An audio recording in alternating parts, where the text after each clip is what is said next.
So, welcome to Traumatic Comedy, where tonight we're turning family trauma into therapy with jokes. Getting into the truths you learned early that no one believed, the version of you that was never allowed to exist, and the family secrets that absolutely could not come out because they would have ruined the brand. We'll talk about rebellion, control disguised as love, traditions we killed on purpose, and the things we still respect about our parents, even though they absolutely should have tried therapy. If you grew up thinking this is normal and then met other families and realized, oh no, this episode is for you. Let's get into it. Okay, so for our first question, we will start with what truth did you learn early that nobody believed because of who you were? Mine is definitely that I was pan, whatever. Yeah. I guess I didn't realize I was like pan until way later in life, but being bisexual, my first kiss was in 4th grade, but I never talked about it. And then later on in life, um, like years ago, I told my family about it, and they were like, oh, it's just a phase. Mm-hmm. Well, one side of my family completely fucking exiled me, and then the other side of my family was like, oh, well, it's just the way of the world right now. I'm like, no, because I was 11 years old making out with my friends, so. Yeah. And then I also did that in high school. I do think that some of that did come from I feel like when we were in high school, there was a time that all the chicks were just making out with each other. I was excluded from that because I was like, why the fuck would I want to kiss you guys, dude? But there was a time period where bitches were just making out with each other. Yeah. And they weren't actually gay or anything. So I feel like some people did get that. Yeah. Yeah. Well, like work. That was one time. It was one time. Yeah, that was the thing for me. The very first thing that pops in my head is early childhood stuff, and it wasn't actually me. It would have been my oldest sister trying to tell adults something, and that wasn't believed because oh, how much can you take the word of a small young child? And that actually set a major trajectory for the rest of our lives. And I would say that was a big thing. Yeah. I think in general, if I look at my entire childhood and adolescence, I don't even know if it's that I wasn't believed, but just feeling invalid in your own feelings. Oh yeah. Sure. When we were teenagers, we hit the point where we were extremely depressed. I was self-harming. I developed an eating disorder. And it was super uncomfortable to talk to an adult about it because they were basically like, what do you have to be so sad about? Yeah. Which, furthered all of those emotions. Yeah. And I think even with that, to take that point further, I have already mentioned in past episodes where I had a brief, well, not brief, maybe a year or two where I really didn't talk to my mom. Mm-hmm. And that came from, I don't even know, just feeling invalid of you genuinely don't understand how certain actions have affected my life to such a point that I now don't even want to speak to you because you don't see me, you don't hear me. I tell you how I feel about something, and it's just it's nothing. Swept under the rug. It's nothing. Where to me it's so something. Mm-hmm. Just feeling, especially adolescents, just feeling invalid. Because adults look at children and think you don't have any problems, even though especially adolescents, when you've had certain types of childhood, adolescence is when that really, really starts to come out. Mm-hmm. And when adults in your life refuse to see those problems, it just compounds them. Yeah. We had so many problems. My older siblings as well, on my biological mom's side, it really started showing. Probably in junior high though. But they had a super abusive dad, and then I remember my older sister, she had a lot of problems in junior high, but I thought she was really cool. Mm-hmm. I thought she was super cool because I didn't know what was going on, and then I picked up habits from her. Mm-hmm. And then also with my older brother too, he had so many issues, and that led into his adult life, and he's still fucked up. Well, my oldest sister especially, because my oldest sister was kicked out, I was kicked out.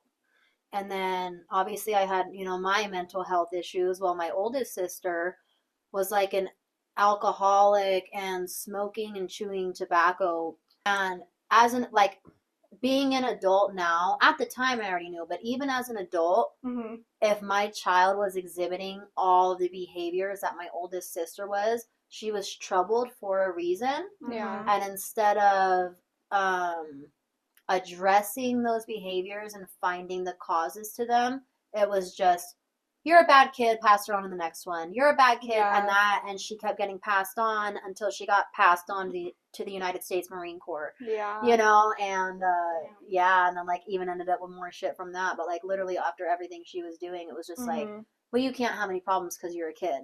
When she clearly had problems, Yeah. I know, I thought about giving you a hug after your grandma died. I know. I was like, I'm not doing that. You hugged me. Because but you're we a hugger. Yeah, but I wasn't going to hug you. I know, but we've told you guys 100 times, like, me and I Courtney feel fine hugging you and Cheyenne. because I know you guys are huggers. Because you guys never have. Because we just don't hug. We just don't.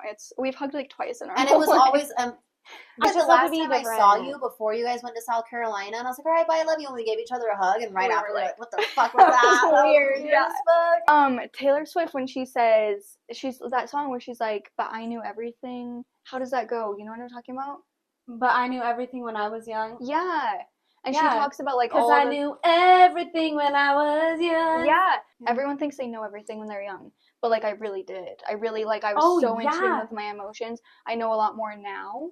Like within like certain adulting things, I guess. Yes. But like I really often. I knew everything when I was 18, I feel like that was when it really happened for me, that it was like I can learn things and I can be educated, but I already know. I've already been through so much in my life that I like knew. The frontal lobe was not developed for sure. But, like, and now I'm like, I don't know greatest shit. wisdom, I was like, growing into adults, young adults, whatever, was our decision making process.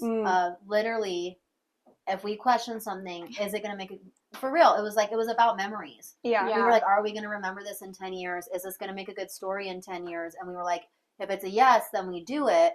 Because, like, we're not going to remember a night of just sitting on the couch doing nothing or going to bed, but we're going to remember if we go do this.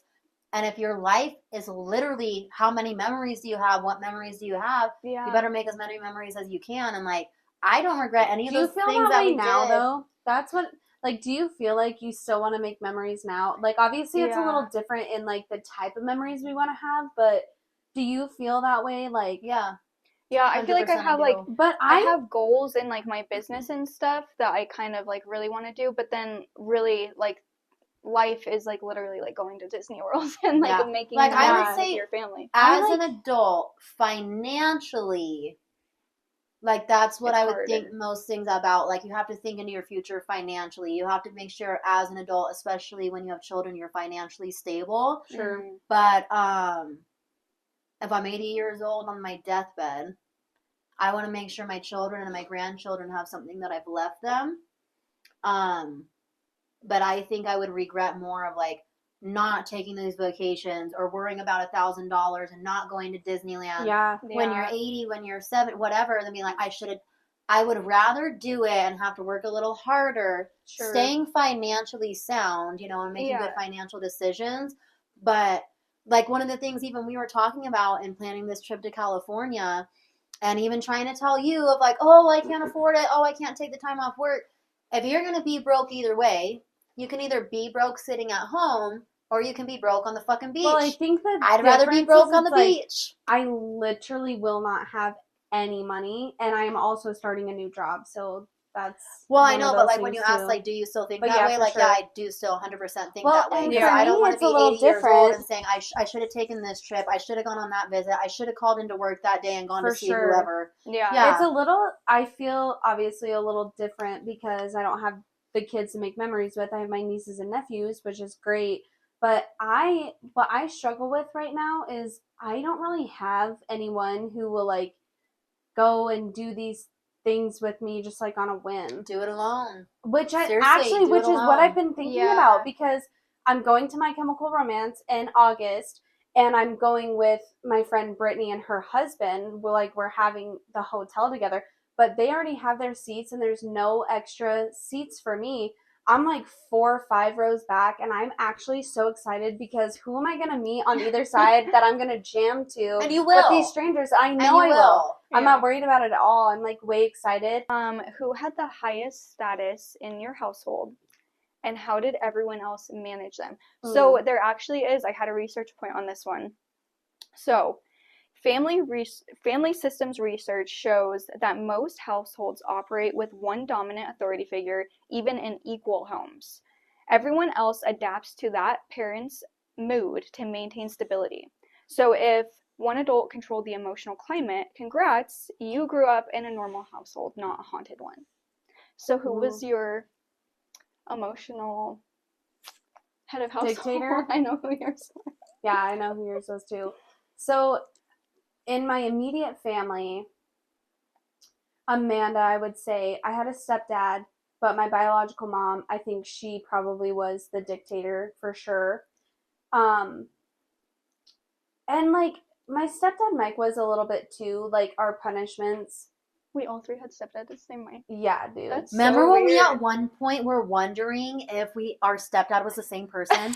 Remember that in math class? We were like, hold on. And then overall, though, the one that really sticks out to me because it affected my immediate family was, and I've told you guys this before, but in my biological mom's side of the family, it was seriously this hierarchy. So my grandparents were up at the top, and then my aunts were second, and then Amanda was definitely third, and then the kids trickled down from that. So the kids who were born from Amanda, in my eyes, definitely like lower fucking lower class. Always, we were always the subject of fucking conversation. Anytime we did something bad, that was like the whole gossip. And they like, yeah, it was definitely like that for sure. Honestly, everybody fucking kissed their asses because they were like intimidating enough, but it also goes into this like that religious shit. Like they're very Christian, which there's nothing wrong with that. But when it came to me personally and like everybody else, it was like they had this like status that if you weren't doing what they thought was right, then you know you were talked about, and like they would talk shit, and then everybody else in the family would fucking talk shit just to please, which is very Christian. The fucking that's a very Christian just thing to to please my grandparents, and I love them so much. Like they did a lot, so I'll only talk a little bit of shit, but yeah, it really was always, that's how it affected everybody because their opinions were like God, like God's opinion of you. And to me, that's like how it felt. If they were disappointed in you, that was like earth shattering, especially as a little kid. And then even like kind of in high school, but I remember for sure like just growing up with them, it was like if grandma and papa were mad at you or disappointed, then it was a big fucking deal. And I know for sure that everybody else in my fucking family felt that way. Yeah. I know for sure whether they want to admit it or not.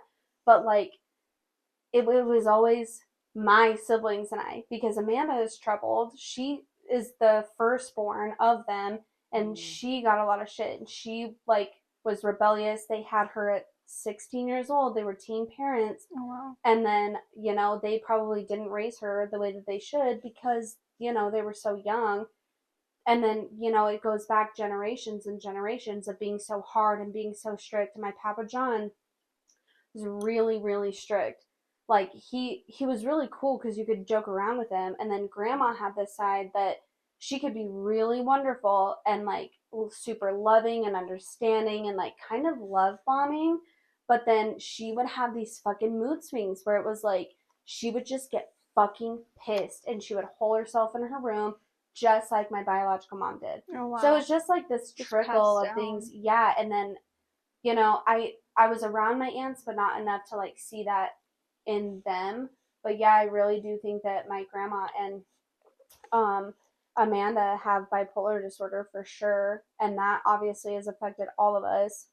And yeah, I don't know, it's just wow. And in my household, it's hard because my mom was very dominant in a lot of ways, but then my stepdad tried to be, you know?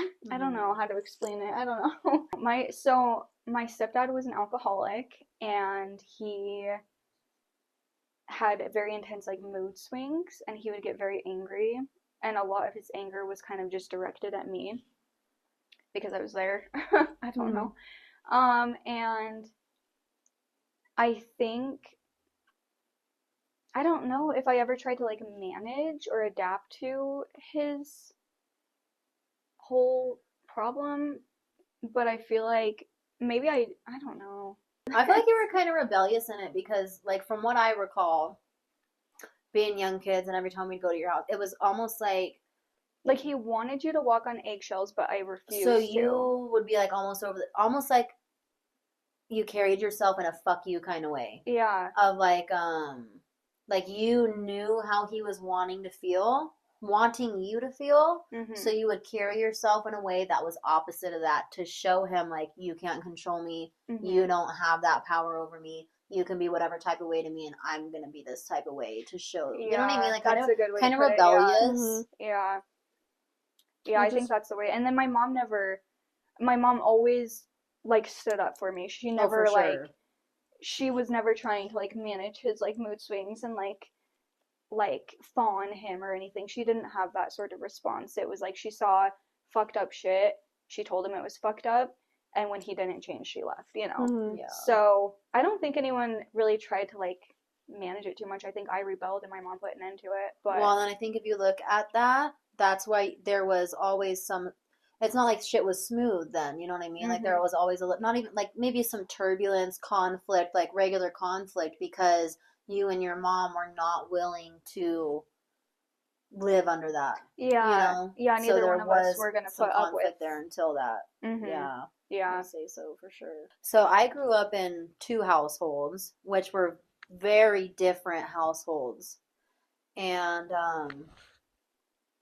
I would say like for my dad's household, it's kind of funny because if you know my dad, you would think that he would be the dominant one, and like that's probably who we would have adapted to his. But my dad's been married multiple times, and he's the kind of person that he can be very quiet and laid back, even if something's bothering him. But you have to really, really, if he's bothered by something, you have to really piss him off for him to speak up about it. He would rather stay quiet. Like if you say something he disagrees with, or you're doing something he disagrees with, whoever it is, he would rather stay quiet than to make a scene about it until it reaches a point, and then he's just gonna like really let you know how he feels. So even with his wives, it would have been that way. If they were feeling a type of way about something, he's just gonna do what they say to keep the peace. And like being his child, I could always tell when something was bothering him. I could tell when he was keeping his mouth shut, and he was doing that to keep the peace. So in my dad's household, it definitely would have been my stepmom's, especially when I was younger. Like the woman who was my stepmom, like half my childhood, she was psycho. She was an absolute fucking piece of shit.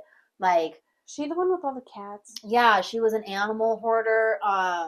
She would take like my grandparents would always send us gift cards for like our birthdays and Christmas. And she would take them. She would take them from us. Like as soon as we opened them, she would say, "Those are mine for dog food." Like me and my sisters each had one dog. She had 50 fucking animals. Shut up. No, I'm serious. My dad would have to sometimes he would steal them back, and he would say, "Don't tell psycho lady I took these," and he would take us to Walmart to get stuff with our gift cards because she would confiscate them and tell us, "Yeah, this is for your part. This is the part you have to pay." Wow. And would take our stuff. Ew. And my dad, like, maybe at the time he wouldn't say anything, and he would, like, steal our cards back, you know what I mean? Like, that kind of was how that was. Yeah. Of, like, and a big part of that, too, is my dad worked a lot as a child, so even when we were at his house, he was gone all the time, so he really wasn't always aware of, like, spend all that time with her. Yeah. Right? Wow. Well, and that's another reason my dear beloved grandma of like, my grandma is the reason why that shit wasn't totally unbearable. My grandma took care of us. My grandma took us swimming, took us for ice cream, fed us, because our stepmom would feed us breakfast, and then we wouldn't eat until our dad got home. Oh my gosh. She literally, we can't afford to feed you. Like it, and it's not that they couldn't afford to feed us. It was this weird. She was just psycho, dude. She'd be like, "Oh, well, your dad has to pay so much child support to your mom. We don't have food for you," which wasn't true. She was just a fucking weirdo. But like she can feed her she wanted us to feel bad. She wanted us to feel like a burden. She wanted us to feel that way. You know have what I mean? a question, and this doesn't need to make it into the pod, but was she overweight? No. She was really thin? Like, when I was a little girl, I thought she was skinny, and, like, looking at her now, like, she was, like, old person thin. Like, it's not like she was, like, in shape, but, like, she was a thin woman. I was just, like, thinking about maybe the reason she chose to do that was because she had some weird, like, food issues? No, I think she wanted us to feel like a burden. 100%. Wow. That was how she wanted us to feel. She wanted us to know what a burden we were. Yeah. I've been there. Wow. I've had some shit with family members like that. And then, in my mom's household, very much definitely was my stepdad, because my mom's funny because in certain environments she can be very assertive and dominant and, like, you know, speak up. And that's a similarity in me, is I'm very much that way. And even in intimate partnerships, I was that way until my relationship with my kid's dad, right? Like, that's the only relationship that I've ever been that submissive in, that it was allowed to become abusive. And I would say my mom, I get that from my mom, because, like, if you're in public and somebody's being rude, especially to one of us, my mom's going to say something to you. But when it came to at home, from the women in my family, not even just my mom, I very much learned, like, if you want peace, you need to keep your head down, keep your mouth shut, and just do what you're told. Damn. And, yeah, we definitely, my stepdad's temperature was the mood at home. Yeah. For sure. And, yeah, that was just kind of always how it was. Which actually leads me into our next question, is what are ways you rebelled against your parents? And that question just automatically comes to mind, and I started rebelling around 16 or so, because in having to adapt with the mood at that time, you know, in adolescence, things are a lot different now. Everybody has a lot better relationships, but growing up, things were not so smooth. And that's where my rebellion definitely started, was I'm not just going to lend respect because of whatever your status is. I started to just be like, this is bullshit, you know? And I don't like the way I'm being treated. I don't like the way my sisters are being treated. And we don't have to do what you say just because you say so, basically. And that led in to a lot of rebellion. And so, yeah, what are ways that you rebelled against your parents? That could go a lot of places. I don't think it... Okay. I just want to say, I don't think it was ever consciously like, I want to hurt my parents in doing this. I think it was so, like, subconscious all the time that it became part of our personalities that we just acted this way. But I think it stemmed from having very strict parents because of the things that we did. My rebellion, I think, it wasn't intentionally trying to hurt you or say fuck you. It was trying to get control back over myself, or feel we had so much control and power asserted over us, I think that I was trying to get some of that back. But I think some of that also comes from having an authoritative figure in the household. Yeah. And we've talked about this before, where we have an issue with authority. And that comes from these male figures, I think, who are so like, I want to say heavy, strict, over controlling for sure. Authority figures too, and I think that rebellion also comes from having people in your life like that, like a male figure like that. Yeah, that's like this one. Okay, so this one said rebellion isn't random. It's statistical. Adolescent rebellion is strongly linked to over-control, not freedom. The stricter the household, the sneakier the kid. Yes. And I have always said that. Absolutely. That strict parents make sneaky children. Yeah, and for we sure. are prime examples of that. And you know what, though? My immediate family, they weren't really strict. Like, Amanda and my stepdad weren't strict. We were, like, pretty free kids. We pretty much got to do whatever we want. Side note, I think that's because they just don't want to take care of us, which was great. Yeah, which is neglect. Yeah. It made for some really good memories with my sister, though. Yeah. My sister Tristan, shout out, love you. But my grandparents, the hierarchy, they were really freaking strict. Like my Papa John, really super strict. The funniest way that we ever rebelled against our parents. The funds. Yeah. Yeah. So we were ditching. What was this? Sophomore year? No, junior freshman? year. I never ditched a day in my life until junior year. Junior never year. ditched a day. Started hanging out with the wrong crowd. Ditched for 2 weeks straight. 2 weeks straight. The first 2 weeks of school. We went to one class a day. Yeah, of we were 4. not there. Yeah. And so when we called out one time, it was the day we had so we got called. John call and excuse me as my stepdad, and then right after that called and excused you as your stepdad. And we tried doing different voices for both. And so it worked. It worked though. We almost got away with it. But if it wasn't for your meddling stepdad. If it wasn't for your meddling mother. Oh yeah. She got a hold of my stepdad after she figured all this out. Wait, no, how did they find out though? No, because Mike called to excuse you. And Mike then called about they said this is like, the second time that Mike has called what did they today. excuse me for? I don't remember, but he called. There was 2 calls. There were 2 I know calls. that my stepdad and your mom talked. One of them checked our attendance. I thought your mom checked your attendance and maybe saw that you were truant. You were in school. And then your mom called my stepdad and said, hey, it looks like Courtney's not been going to class. You might want to see what Brandy's been up to. So then my stepdad calls the school to check my attendance. And they're like, well, yeah, she's not here today. You called it excused her this morning.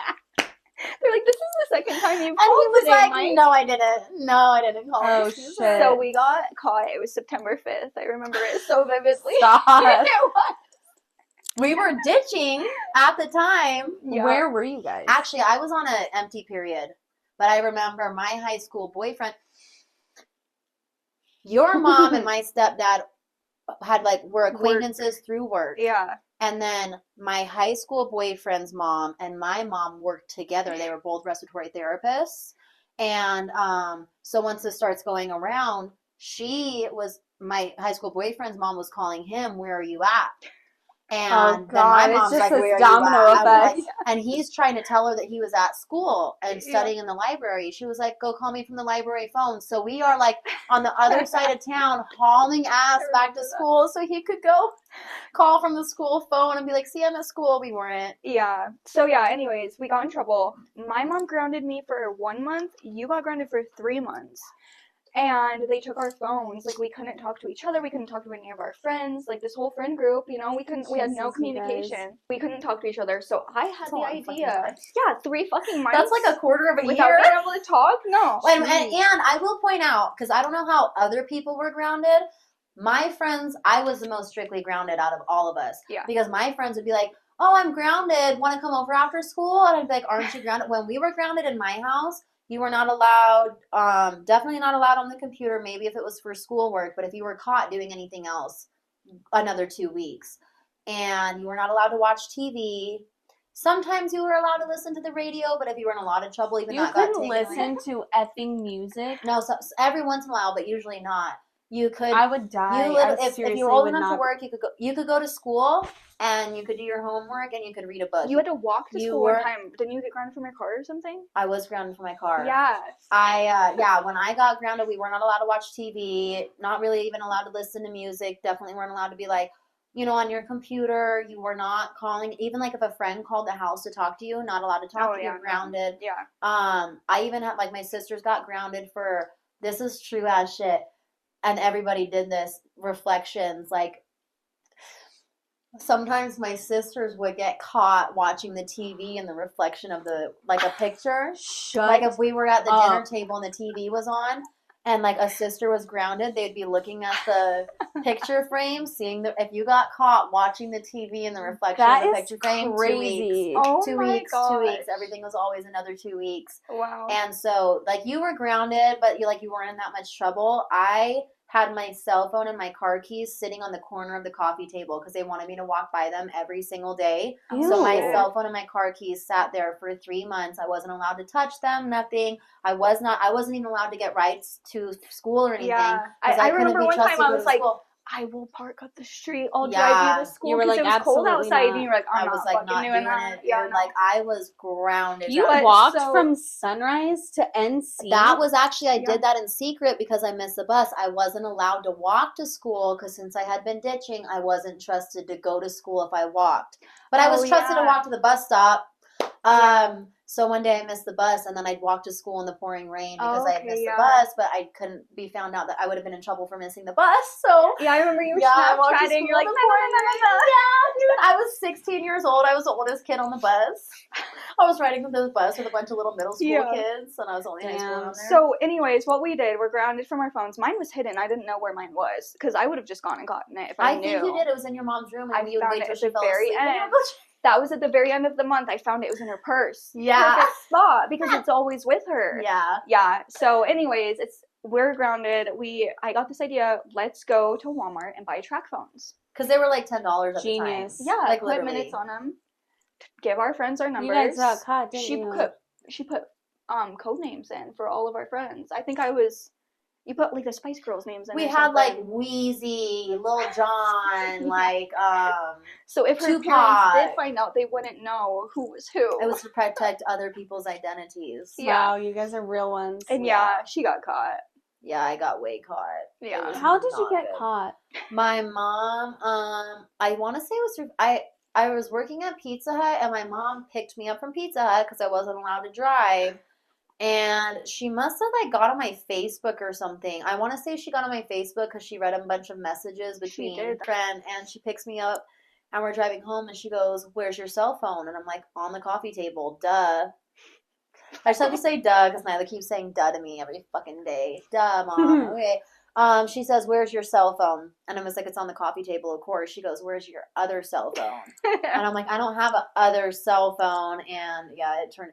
And then it was so funny because she was like trying to figure out who I was talking to. So she's like, "Who are Tupac and Wheezy and all these other fucking people? What are all these names?" And I was just like, "I don't know, And then because of how close all of our moms were, we were scared that I was going to get caught. I was going to be next. So we smashed my phone in the parking lot, ran it over a couple times, threw it over the fence. You literally could have left it in your locker at school. Yeah, my mom had no idea. She never found out that I had one. Actually, that was when my dad, I was intentionally not talking to my dad at that time because I didn't want him to know that I was grounded for ditching. And then actually what he was most upset at me for was that I had a cell phone the whole time because I just refused to call him. I wouldn't talk to him because I was like, I'm going to have to tell him I'm grounded for ditching and he's going to be so mad at me. And then he found out that I had a cell phone. He was like, "And you still didn't call me." I was like, "You would have told on me." He's like, "No, I wouldn't have, you know." Oh my God. One of the earliest, like, rebellious things that I did, I was living with my grandparents, and I had this friend who actually had died very unexpectedly, and that was my first encounter with death so close to me, and I was not allowed to leave campus. I lived in a really, really tiny town in Colorado, and they lived way outside of town, and I had to ride the bus in, but I wasn't allowed to leave campus. Like, there was a Taco Bell, a Subway, and a McDonald's in this tiny little town. But I left campus one time after he had died because, my friend Ale, she was like, "Let's just go over to the junior high," which was seriously like 200 yards away. You left high school to go down to the junior high? Because she had a sibling or something that was over there and she wanted to go see him, and I was like, fuck it, I might as well. And I was like this old Christian girl, so it was crazy. And then I think, well, when I was adopted at 16, the people that I call my parents now, it was a rough time, man. I was a handful for them. They're only 13 years older than me, so they this is their first teenager they've had to deal with. One of my favorite memories of being rebellious, and I got in trouble for this too. This goes into being grounded, right? Was your 18th birthday party. Yeah. Remember your 18th? And they told me I couldn't go. Yeah, they told me I couldn't go to your hotel birthday party. And none of the guys even stayed the night, and I tried to tell them that, and they said no, they were not done with that. Yeah, they hung out for a while. All of our boyfriends hung out. I forgot about that. And then that was when didn't Shy leave at some point, but I didn't we really all know got in a Shy. fight. She left, yeah. I didn't really know her, but anyways, a bunch of us were staying, and they found out because I said that I was just staying the night at your house, and they called your mom. Oh. And your mom was like, no, they're at the hotel. What do you mean? Like, you said it was okay. And they were like, no. So they didn't say anything to me, though. Oh. They knew that night, and they let me have fun. I don't even think we were drinking. Like, we seriously were just hanging out. I think we had a little alcohol. Yeah. We definitely would have had alcohol. I remember the next day we had to clean it up because there were like boxes of Reds and everything all over the place. Oh, yeah, we always were drinking Reds. We definitely would have been drinking. Well, anyways, so they ended up finding out. I got in trouble. My high school boyfriend I had before I moved in with them, so they let me have my phone only to talk to him. I could only talk to him because I think they thought that he was like a good influence. Yeah, like not like even a good influence, but more like comforting for me almost, because like I was with him when I was with my biological mom, and then he was with that whole transition, that whole thing. Okay. So they just let me talk to him, which I don't understand. But they did take my car away. I was not allowed to drive, but my parents still picked me up from school and stuff. I didn't have to ride the bus, but I wasn't allowed to see my high school boyfriend. And then they also, I had to go to church. Like, it was non-negotiable. I had to go to church. Well, they thought this was a good idea that I had to write down Bible verses that pertained to my offense. And I was irate over that shit. I was fucking pissed. I maybe wrote down 2 of these verses, and I was like, I absolutely will not be doing this anymore. Like, I don't care what other consequences you have for me, but I will not be doing this. It was like, what did you think that was going to accomplish? It's like making a kid write the same thing over and over and over. Yeah. And over. Like, it's like Harry Potter doing lines. Yeah. Not going to fucking happen. This is shit. Yeah. So anyways, that was a huge one. I remember my parents and I still laugh about that. We were just telling this story the other day, actually. But yeah, I definitely rebelled so many ways. Dude, I definitely rebelled in a lot of ways. Like, because like it was just all an authority issue. Yeah. And like at the time, even like when I was going to therapy for my eating disorder, and he was like, well, it's like, where are you like not having like control over your own life? At that time, I still couldn't even identify it. I was like, I'm just a kid and I have rules. Yeah. But like as an adult, being able to look back at it, it was just like, you weren't allowed to have your own feelings. You weren't allowed to have an opinion about anything. You're just a dumb kid. Yeah, you're just a dumb kid, and you need to shut up and do what you're told. And I was just like, everything inside of me was like wanting to come out, And it was like, you're not allowed to feel any of these things. This is all invalid, and you have to do exactly what we say when we say it. And I was like, this is bullshit. And I definitely also remember looking at these adults in my life. I mean, like, I have to listen to you, and you don't even know what you're talking about, because I very much was like, I felt that adults around me, and I think this is still relevant, like, this is what was happening. I lacked respect for them because I thought they were fake.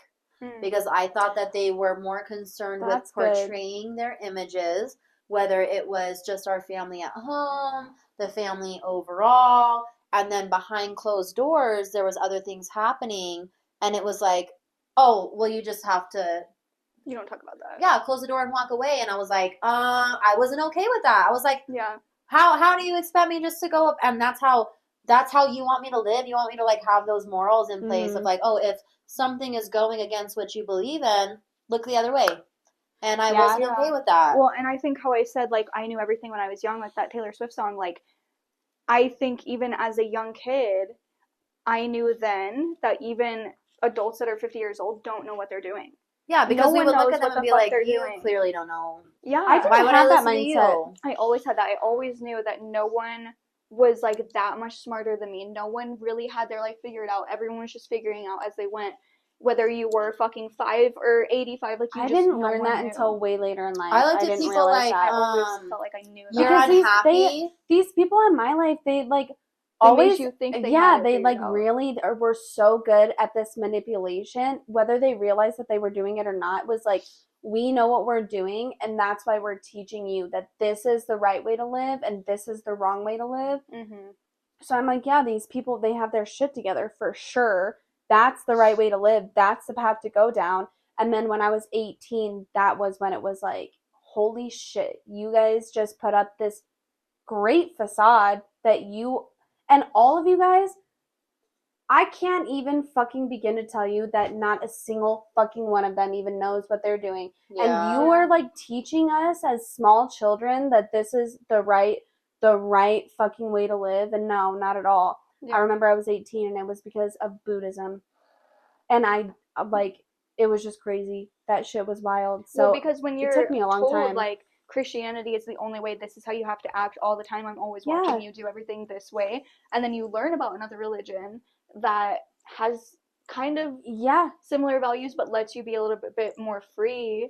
Yeah, it was you're like so wait a wild minute, it's because like the like gateway drug to like really learning that they didn't know what the fuck they were doing. And I learned, and I like have looked up like just how different like countries and people who follow that philosophy raise their children, and the difference. Like I just read stories, like I got kind of obsessed with it, not because of, it was because it was just such a completely different way that people lived than what I was used to, because I was just so like sheltered in this like religious aspect that there's so much more to life, really, and like who you want to be and being centered in your soul and whatever. But yeah, for real. Of having issues with like, authority figures and stuff. What's something that your parents demanded respect for that you now refuse to automatically respect? I feel like we all have so many. Yeah, just status. Like respecting your elders, because like I just said, like I always knew that. Yeah, that's a way good one. I would not respect people just because they were older than me. I would respect them like because of the way they treated me. So if you were my teacher in school and you were mean and you treated me like shit, I was gonna treat you like shit, because I feel like that's just the way it should be. It was like by the time I was like between 16 and 18, I had this disillusionment of on just like a coming to terms of like yeah, I don't have to respect you based on your status. I will respect you based on how you treat others. And I was definitely raised in the opposite of, you have to, like maybe police officers automatically, firefighters, military members, adults in general, and that very much was how our parents' generation, grandparents' generations was raised. You will respect your elders. You will respect people that are in these positions of authority. And I just had this disillusionment of, why would I do that? Yeah. Why would I do that? Especially because I did have, adults in my life that fit into all of those categories. And it was just very much, we all bleed red. We're all human beings. And everybody makes mistakes. And as an adolescent trying to figure out how to enter into the world, I felt surrounded by adults that were trying to portray an image. Yeah. And it was just that fakeness. And I was like, you don't. It's like if somebody's screaming at you, telling you, you need to be a nice person. But you're screaming at me. Why would I listen to you? Yeah. You're not a nice person. Why would I do anything you say? You know what I mean? Of like. Yeah, well, that's like, you were talking about, one of you guys was talking about, oh, it was you, B, who, your stepmom had like taken your gift cards and stuff. Yeah. Right? That was your property. Okay, so then that to me goes into this demanding respect because I'm your mother, I'm your father, whatever. Yeah. My biological mom, this is one of the craziest things, and I can relate to both of you guys. I remember my sister and I, she's 18 months older than me, but she was held back. So we were in the same grade forever. And we decided in 5th grade to team up for this fundraiser, and we were selling cookie dough, right? we had went around to this neighborhood and we kicked ass, and we had raised, I don't even remember, but a lot of money, and we were going to get this grand prize together, like kicking ass. And I remember my Amanda would always go to the gas station and get Dr. Pepper or whatever, soda. And so we were all going, and I was sitting in the front seat, and she told us that she was going to hold on to our money because we weren't responsible enough. She held on to our money. Pull out this envelope, and there's $12 left. I specifically remember there was $12, and I was fundraising? Like, for our fundraiser. She stole that money, and she had used it, and she never replaced it. So it looked like fraud. And it made us look like, and you know, at that time we kind of had this idea of our image, isn't that that's gotta be illegal. That was other people's money for goods they purchased. Yeah. And do you think those people ever got their stuff? So it looked like us kids were just stealing from them. That's so But we had this goal, like we were so excited about it. So sad. And I called her out and I said, "This is our money. Like, where did all of our money go?" And I remember getting screamed at over this because she was the adult. She knew better. She was our fucking mom. Oh, and she stole our money. You stole from your own children. Yeah. That's literally like taking candy from a baby. That's crazy. That saying. Oh my so gosh. Yeah, that is like the person that's supposed to protect you stole from you. Oh yeah, dude. And she would do that. I remember she would like our Christmas presents. That's crazy. I hope she fucking watches this shit because we hope you watch this shit, bitch. Yeah, bitch. Fuck you on so many levels. It pisses me off. We would get Christmas presents. We would get really nice Christmas presents from our grandparents. Side note, I think our grandparents, probably got fucking sick of pretty much supporting us 4 kids before my younger siblings came around. So there are some things that I can understand now as an adult. Anyways, we would get nice Christmas presents from our other family members, Amanda would take that shit back to Walmart and be like, "I don't have a receipt." That's so And fucked. We would never get that, and she would get money, and then she would tell us that it's to support us. It's like that was our fucking those were our presents. Like that's she would take that shit back all the time. Can't tell you how many animals that her and Mike would get that we would enjoy for a couple months, and then they couldn't handle them mentally and financially, so they'd give them away. We'd get attached to these animals, and then they would just give them away. Dude, fuck you guys. I don't respect you. I don't respect any of that. One of my other biggest things was like, in my mom and stepdad's household, there was very much this air of like, there's untouchables of society, right? Mm-hmm. And I would, from a young age, I was white trash, dude. Like, I was raised white trash, redneck. And then at some point, people start getting married, and now we have a little more money than what we're used to, and we can go back to school shopping instead of just wearing only hand-me-downs. Like, there was a change there. So I actually even just unlocked this memory. I think it was one of our first Christmases all together. And, my mom was a single mom up until she had remarried. And so every Christmas we did our tree a type of way, and we had these bubble ornaments. I don't know if you guys ever saw these, but for us, these were like the fanciest ornaments, and they must have been some sort of light or something. They were almost like lava lamp little ornaments. Like they had like bubbles and stuff, colorful bubbles that moved around in them.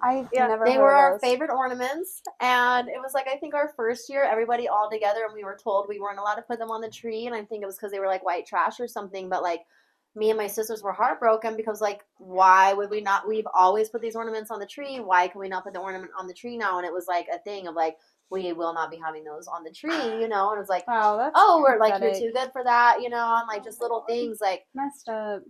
Like we were aware as young children that we were poor, like we were white trash, And now all of a sudden, we're being like.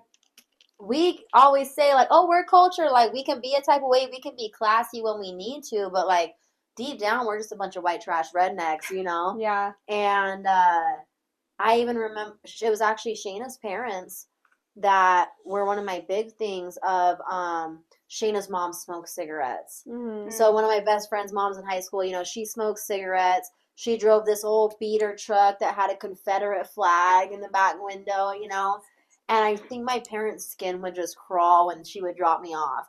And I was regularly told, like, you can't be hanging out with them. And I was like, and to me, at that time, as a teenager, starting to develop the issues that I was developing, I felt cared for by them. I felt respected by them.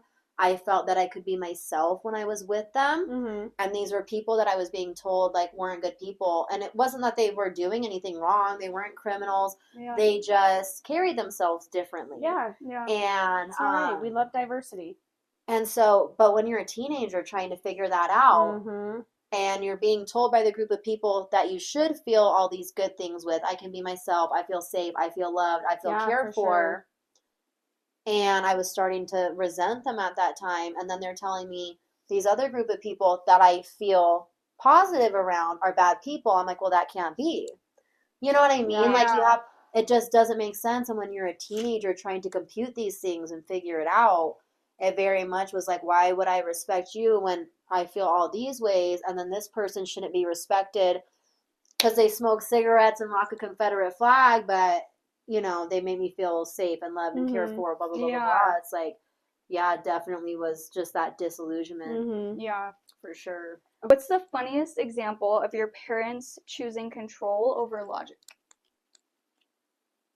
I actually have a good one. Go ahead. No, I was thinking. We can laugh about this because everybody, whatever, the family talks about it all the time. One of the adults in our lives was retired law enforcement, and we had a pretty strict household, and we were eating dinner, and my oldest sister asked if she could be excused from the table. She did not want to finish her meal. She was full. She was told, no, you have to finish your burger. And by the time the whole table's done, everything's fine, whatever, we're going to have dessert, and this authority figure looks in the trash can, and there's a half-eaten burger in the trash. And all of a sudden, my oldest sister's getting literally interrogated, is this your burger? And she's like, no, this is not my burger. You told me I had to eat it. I did. And it, to this day, everybody remembers it because it became such a big deal. And my oldest sister, who wasn't supposed to throw a burger away, you have to eat the whole thing. And now she's like very much in trouble, being screamed at and interrogated and pressured.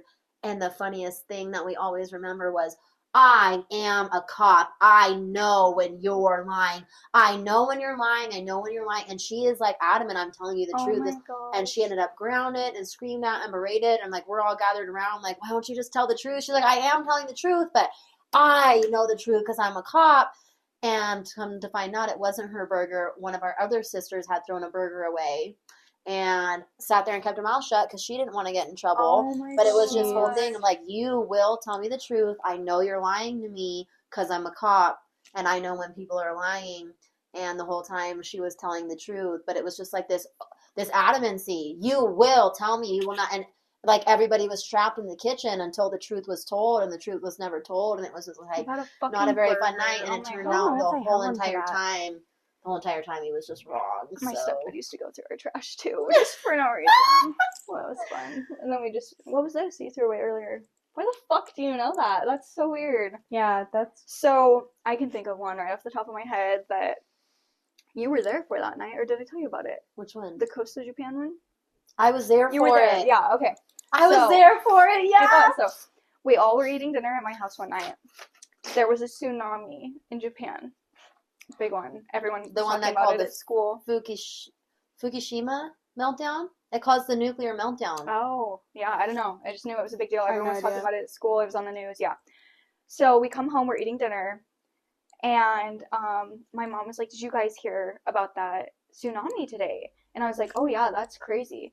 And my stepdad goes, you don't even know anything about it. And I'm like, what? Like, what's your beef with the fucking 14-year-old dude? And so, yeah, we had watched it that morning. And he's like, well, where did it happen? And I said, in Japan. And he said, no, off the coast of Japan! Oh my God. We're sitting there, like, trying not to laugh. But what the fuck, dude? That's control. That's not logic. Because, like it's gonna be the coast. If it's a tsunami, it's on the coast you of a country. You just have to be that specific about it because you're crazy. Yeah. I think the only thing I can think of is with the freaking Bible verses. But yeah, it's like, okay, logically, You think that by me writing down these Bible verses that is going to change my mind about not going to a fun ass hotel party for my friend? Like, yeah. I think that's a disconnect between like adults and adolescents, because for the adults they were like, oh, this is going to really work, and as a teenager you were like, what the fuck is this about? Yeah, it just pushes you even more into what you were wanting and then to do it just in the pisses place. me off because it's straight up like, I just will not be doing this. Yeah, that's the only thing for me though. What family truth would have shattered the brand? My family truth, the family fucking truth that would have shattered the brand if anybody would have just opened up their goddamn eyes a little bit, is that in my eyes, as far as like organized religions go, our grandparents were not these followers of Christ that they claim to be. And if anybody would have like actually taken a look at that and like, look, if that's what you want to do with your life, then that's fine. If you're going to do that, like I think the people that I call parents now, I think they are pretty good examples of what that means. For sure. And if I was ever going to, I'm not, but if I was ever going to go down that path, then I would want to be like them, because they just really embody that a lot. They're not perfect. But my grandparents, on the other hand, like, they would tell us all the time to read the Bible, right? And to be a follower of Christ is what they would say. But then they would say that to us and they would instill that in us. And then they would do the complete opposite. Like, you're going to tell me that it's not okay to gossip. And that's one of the things in the Bible, is that gossip, not good. It's just not good. But then you're going to go around and gossip about these kids who are rebelling, who have made a mistake, learning from their mistakes. And then you're going to go and talk to every single person in the family and have all of them come to you and just feed off of that. Yeah. You're kidding me? And they still feel that way. Like, they all, and I love my grandparents. I don't talk to them anymore, but it's like, why are you guys fucking kidding me right now? Like, you really think that this, I can't. Yeah. Like, it would have shattered the whole, if any of them would have woken up the way that I did. I'm not saying I'm perfect by any means, but I'm like, the veil is uncovered now. If anybody else would have looked at it from a different perspective and maybe had a little bit more of an open mind, the hierarchy would have collapsed. Yeah. And oh my God, God forbid, my grandparents would have been held accountable for their actions and their words. God forbid. So, my family truth that would have shattered the brand would be that my stepdad was an alcoholic. I still don't think that any of his family members know. I think it's like just this big secret. Mm-hmm. And also that he was abusive. So, there was one time where he laid hands on my mom and then my mom left shortly after that. But I think, so basically what happened, him and my mom were fighting. They would fight all the time. I remember writing my diary when I was younger. Oh, Mike's been home for 5 minutes. They're fighting already about chili. Like the food chili. Like it was like, they were always fighting. Always, always, always. So they're fighting, whatever, normal. I come into the living room. They're standing in the dining room area and they're just going back and forth. And he slaps my mom across the face. And I was like literally frozen. I've always been like fight or flight. Like I usually am flight, like I'll fucking run. Yeah. But like I was literally frozen. I could not move. I couldn't do anything. I just stared at him. And all I wanted to do, which is kind of crazy, all I could remember thinking about was going into the kitchen and grabbing a butcher knife. But I didn't want to scare my mom. And that's the only reason I didn't. But I wanted to. I was so mad. Yeah, I don't know what I would have done. I'm glad I didn't do that. Defend your mom. You wanted to defend your mom. Yeah. So I think I was like, I was wanting to fight in that moment, but then my body just froze and I just stood there and my mom was like, go to your room. Go to your room. Go just like, go to your room. And I was just like, standing. I couldn't fucking move, dude. And, yeah, I think if anyone actually knew that he did that he was the villain in my story, that would shatter his whole fucking brand. Oh yeah, I think a lot of people would. Do you think that they would have like woken up and like looked at him differently? Probably, Yeah. but I think even in me telling that, I think no one would really believe me because they never he do. has that like charming, charismatic to the right people. You know, he can be very manipulative, and I was a child. I probably interpreted it the wrong way, and you don't know what you're everything talking about. in my household, everything I did was too almost like feminine in a way, like too dramatic, too emotional. I was called a prima donna by him all the time. Like if I showed any emotion, it was like wrong. Ew, I've been told that too. Yeah, so I would always hold in my emotions and like not show how I felt. And yeah, I don't know. I think that would just fuck his whole brand up if people knew that. Which, cheers. Now they do. But I mean, you major badly in it, so. I guess I could say like ours was probably I feel like it was more so on our mom's side than on my dad's side of like we are going to portray everybody all the way around a perfect happy family and it just wasn't the case. No. I'm not super close with people on my mom's side of the family because of that. I felt like there was a lot of fakeness. No, we had to portray like a picture perfect happy family. And I think that was one of the things that led to like my disillusionment, my rebellion, and my irritation with having to just pretend. I was like, why would we pretend about this?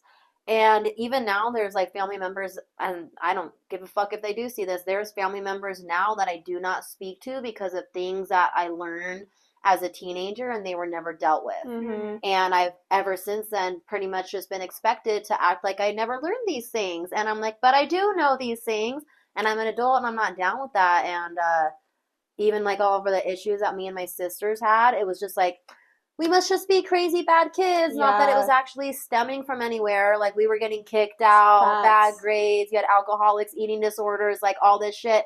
And we were just we must have just been horrible children. Yeah. You know, Well, speaking of not talking to family members, though, this says family estrangement is more common than people admit. According to polls, about 29% of Americans are estranged from a parent or family member. So 3 in every 10 people don't speak to at least one family member. It's pretty common. I got a lot of family members I don't speak to. Yeah, me too. So now that we've gone over, you know, kind of some of our childhood traumas, things that led to rebellion, what are some traditions that you have killed on purpose, things that we no longer allowed to carry on as parents, as adults with our own families now? What are things that you have changed, stopped, traditions that you have killed that came from your own families? Well, if I were to have children, one of the things that I would change, that I've actually seen in my friends too, who don't do this, but the physical discipline, that is something that, like spanking, or even like my stepdad would make us stick our arms out until he got tired, and if they lowered anymore, our time reset. I think the way that I would discipline my kids, and then the communication with my kids from a very young age, that, you know, because because they're tiny little humans doesn't mean that they don't comprehend shit, and it doesn't mean that you can't still have open communication, even from a really young age. I think those are definitely some things I would change. Our parents were told, like, talk to your kids so they don't do drugs and have sex too young, and they took that as like having like very awkward conversations about the birds and the bees and like not really understanding us. Without actually teaching us. I definitely, like, I would always, if I were to ever have kids again, especially, you know, as like preteens and teenagers, of really like, I would want them to like have a friendship with me, but also just like feel so comfortable coming to me about anything. Yeah. You know, like I never felt like I could talk. Like I always felt so secluded from my family. Like I had some siblings that I would talk to, but you know, having a parent that you're like, you and your dad are so close, and the things that you guys like will talk about it's like really crazy to me. Yeah, like, I couldn't really talk about. Like you guys just like I don't know, you just, it's like your dynamic. like, there's just certain things in your life that have come up lately that he's tried to give you advice on, that you should just go for these things and maybe make a hot meal to do, you know? I just could never, like, imagine talking to a parent like that, and, like, talking to my parent as often as you talk to your dad. Yeah. I talk to your dad more than I think I talk to, like, the people I call parents. Like, more. You know what I mean? It's just, Yeah. I would want that open door policy at all times. I think that's something that I would change, because we didn't Yeah. have Like, that. we definitely have that, but at the same time, and like, I have little things, and it's not like my dad's gonna be mad at me. Like, I literally was like, don't tell my dad I'm gonna do it. Oh, well, yeah, that's I'm 30 years different. old and literally was Yeah, like, but that's different. because I'm gonna get a phone call, you know, like, what the fuck are you thinking, you know? But at the same time, like, I know that my dad's not gonna actually be mad. He might not Give you even some judge shit. me. He might give me shit about it, Mm-hmm. and I'm gonna be able to be like, fuck off, I'm a 30-year-old woman. Not in those words, you know. Well, no, of course. But Yeah. But yeah. those are a couple things I that think I would change for sure. What I would change would be like, because our parents were so like strict, I think I not necessarily don't want to be not strict, but like I want them to like fight their own battles Mm-hmm. and learn from their own mistakes and give them that grace and that time to figure things out on their own without feeling like they have to do certain things. I want them to know how to think, not what to think. Like, Oh, yeah, like to that's a live good without way a to fear put of it. failure. Yeah. Mm-hmm. Because I always used to say that, like, I just want to learn from my own mistakes. I just want to, you know, and my mom would be like, you have to get straight A's, you have to do this and that because Yeah. I didn't. Yeah. I'm like, well, I want to fuck up, you know, like, I want to know what it's like to, like, feel For sure. guilt, regret, shame, and then change, you know, like, and I never had the chance to do that in a lot of things because she would just steer me in the right direction, which I think which is great. It was good good intentions. Yeah, You know? but yeah, I think you still need to give kids a little bit of room to fuck up sometimes. Yeah, for sure. Yeah, I would say my biggest thing is just like, I don't know how to articulate it. Having like a true relationship with my children, with communication, Mm-hmm.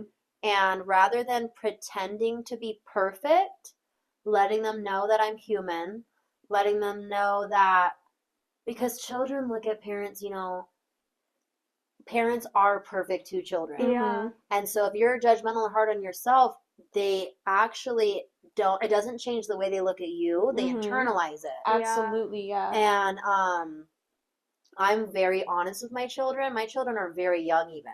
And I'm very honest with my children. I apologize to my children. I communicate with my children. I honestly answer my children's questions in age appropriate ways. Sure. Where, like, when we were children, we would have just been told, that's none of your business, don't worry about it. Or because I said so. But it was affecting us, and then we were just left without answers. You go looking for them in other places. Yeah. Yeah. Like, if I can't talk to you about it, I'm going to still try to find an answer to it, Yep. and you refuse to give it to me. Yeah. So those are the biggest things, because like I feel like as a child growing up, it was like, and they did a very poor job of it, trying to act perfect and not even like genuinely protect us from like the bad things in the world, but more trying to protect their own image. Like, you know what I'm saying? Like, trying to protect their own image of, oh, like, no, that's not what's happening, when clearly it was what was happening. And then we were left with these questions. And my biggest thing, like, I just don't know how to put this into, I don't know how to put this into words of having to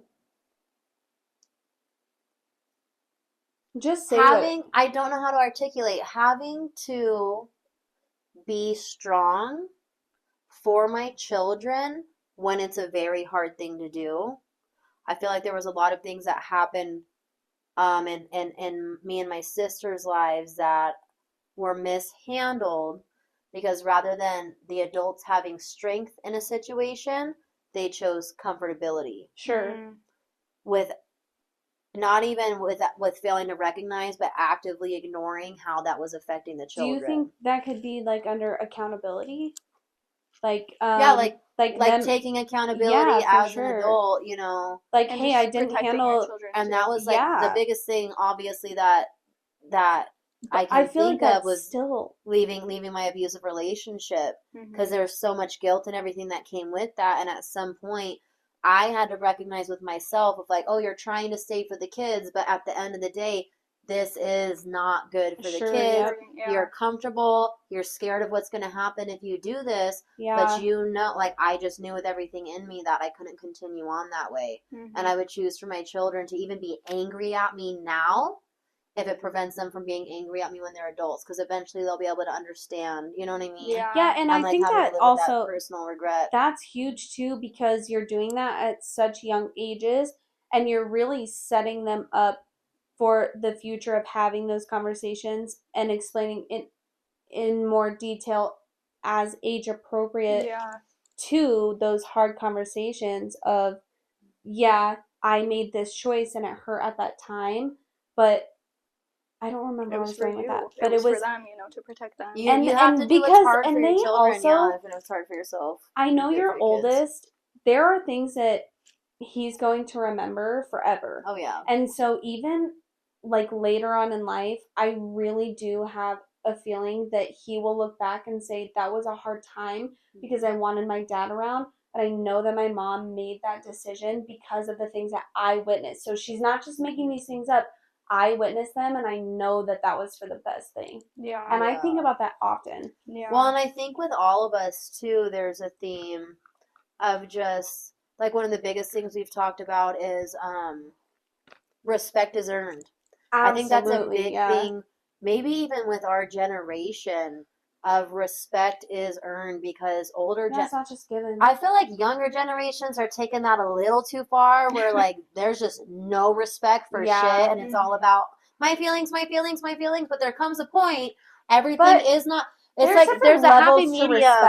There's a happy medium of everything is not about you. The world does not revolve around you, which I think some of the younger generations are getting into, of being like overly sensitive and over the top with this shit. But that comes from where older generations were just like, none of that matters. It doesn't exist. Yeah, it's not real. Goes into that rebellion too. That it's like, and it's such a hard extreme too, that they're going from like, okay, being like lukewarm in this like respect and not being courteous. I think our generation is a little more rebellious, and the younger generations are genuinely just a little too soft. They're just soft. Yeah. They're just soft as fuck. And that's generational trauma, aka realizing half your personality is a coping mechanism and the other half is spite. If this episode unlocked a memory, started an argument in your head, or made you text your siblings, wait, is this normal? Our work here is done. Sometimes your childhood can feel like a group project you never signed up for. And we're not here to rewrite family history. We're just here to say it out loud, make it funny, and leave it better than we found it. We encourage you to go break one unnecessary tradition, destabilize the family hierarchy, and log off emotionally. We'll see you in the next episode. Bye.